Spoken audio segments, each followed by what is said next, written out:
Vincent Malloy is 7 years old. He's always polite and does what he's told.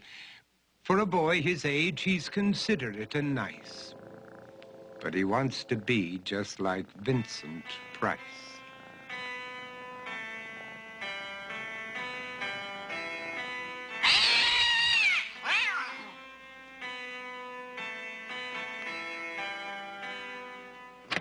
He doesn't mind living with his sister, dog, and cats, though he'd rather share a home with spiders and bats.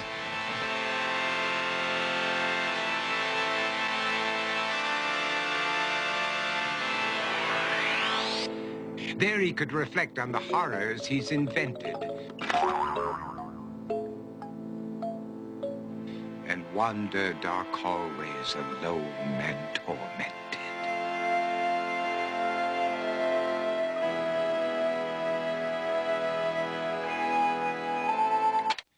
Vincent is nice when his aunt comes to see him, but imagines dipping her in wax for his wax museum.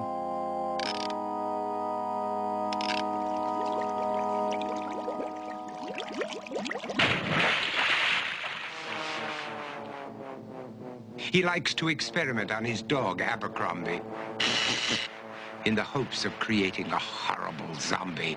So he and his horrible zombie dog could go searching for victims in the London fog. His thoughts, though, aren't only of ghoulish crime. He likes to paint and read to pass some of the time. While other kids read books like Go, Jane, Go, Vincent's favorite author is Edgar Allan Poe. One night, while reading a gruesome tale, he read a passage that made him turn pale. Such horrible news he could not survive, for his beautiful wife had been buried alive.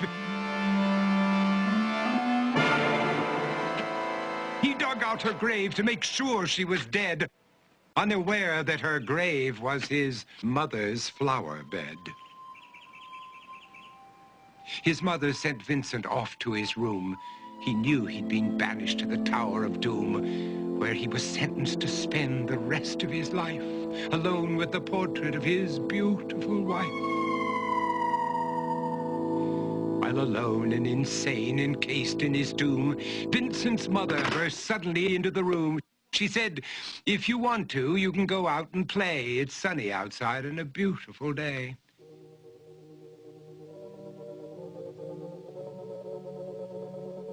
Vincent tried to talk, but he just couldn't speak.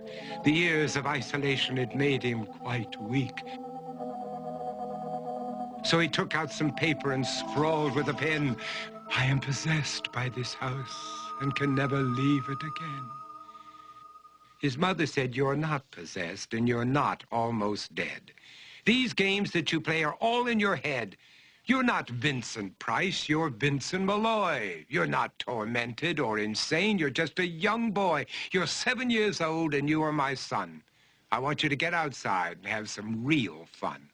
Her anger now spent, she walked out through the hall. And while Vincent backed slowly against the wall, the room started to sway, to shiver and creak. His horrid insanity had reached its peak. He saw Abercrombie, his zombie slave, and heard his wife call from beyond the grave. She spoke from her coffin and made ghoulish demands, while through cracking walls reached skeleton hands.